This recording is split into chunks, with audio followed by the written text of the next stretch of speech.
The library is open and I can't wait to spy on some book lives. My fellow nosies, let's see how messy this one gets. Loved by You, from the series The Double Back Diaries.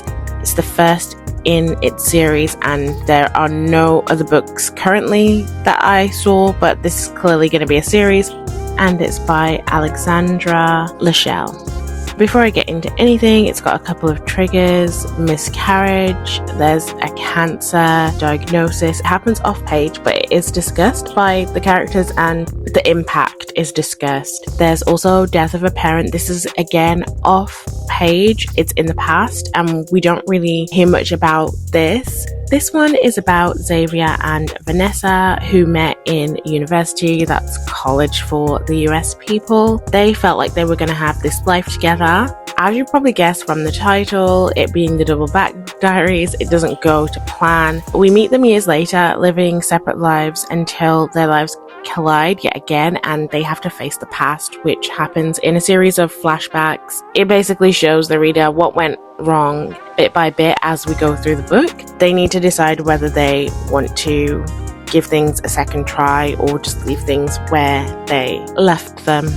Okay, so let's just get straight into what I didn't like. It was a little bit of a tough read because I can relate to Vanessa in some ways, especially when it comes to like the dynamics with the mom. Unfortunately, life's not a book, so it's not so tidy. It really kind of made me balk even more at the therapy session because it seemingly changed everything in one therapy session with one single line from the therapist, and then all of a sudden everything is fixed and everything is perfectly fine. Now, what made it even weirder is that at the end of the book we don't get an epilogue, but we do get an afterword from the author, and she does say that these types of relationships are complex and it usually takes a long time and it's a long road to healing if healing happens. So she understands this, but then in the book it's just, I mean, okay, sure, whatever. I didn't like that. Secondly, I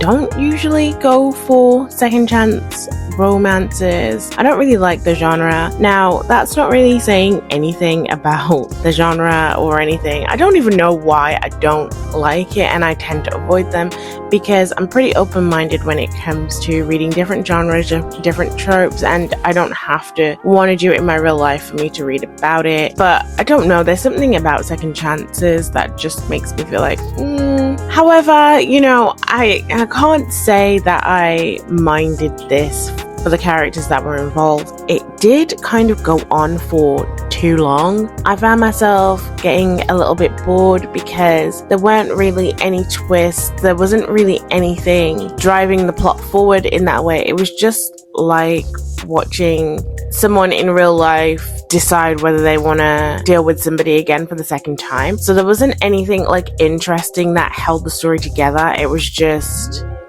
okay, they met again years later. Do they want to give it a go? Yes, they do. And although they decide that they're going to make another go of it, I would say kind of early on, maybe like 30% they had decided. So after that, it's like, why is it still a slow burn? Yes, they had issues that they needed to sort of confront, but not to the extent that it needed to be this long.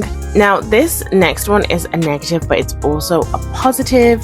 This book dealt with a lot of issues. Clearly, Alexandra Lachelle had a lot that she wanted to say and talk about, things that affect the Black community, and she talks about that even more when it gets to the afterword. But it felt like she was trying to deal with too many things, and that's what made the book longer instead of it being longer because it's a romance book. It's like she just wanted to talk about these issues and force the book to have room for it. So I would say that with the relationship with the mom, it should have just been left out if it wasn't able to be dealt with adequately. I'm not saying that people can't heal or hear something and then change their ways, but change does not happen immediately for anybody. Change happens over time, and you might make a couple of slip-ups and then, you know, you're changing, you're moving in the correct direction. That didn't happen here. It was just a light switch. All of a sudden, she's gone from extremely controlling, ignoring every boundary, no matter how many times it's talked about, everything that she says she wants, making decisions for her life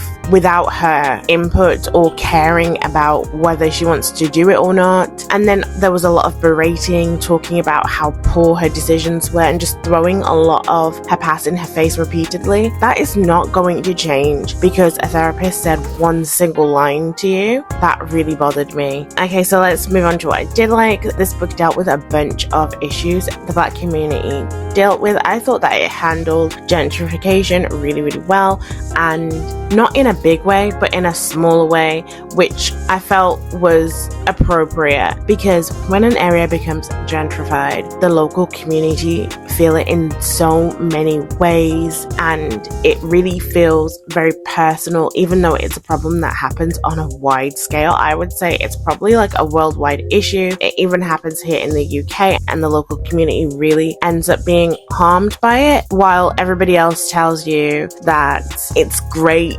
I mean, maybe it's great for some people, but it very, very rarely is good for the people that are already living there. Alexandra Lachelle is about her business. You can tell that she doesn't just write books, but she studies and she tries to improve her stuff. So I always appreciate anyone who works at what they do. Also, even though I've said that I don't really like second chances, this was actually nice, and I actually appreciated that they got back together, because the things that drove them apart were big life issues that were going on with both of them personally, and it drove them apart. But otherwise, I don't think it would have happened, because of the age that they were quite young still, not as mature to be able to deal with these types of issues, and instead of being able to lean on each other and get stronger through it, it ended up breaking them apart. So it's actually nice that they managed to find their way back to each other. Shout out to Vanessa's friend, Xavier's brother, who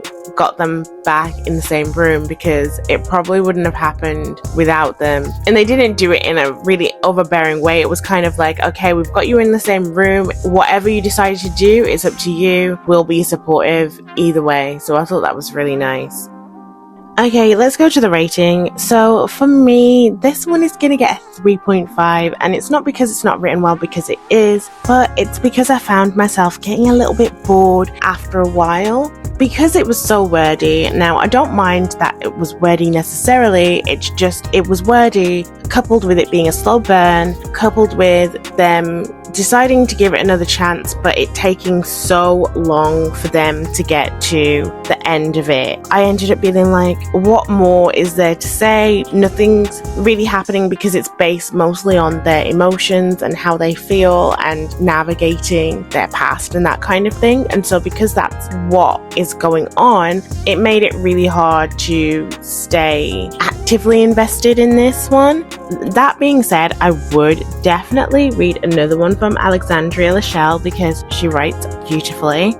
In terms of the spice, this is really bad, but I'm actually going to say I do remember thinking that the spice was quite good when we got to it, but I also find now that I've finished the book that it's kind of forgettable in the grand scheme of things in the book, so it's gonna end up getting a 3. Now we're done, on to the next.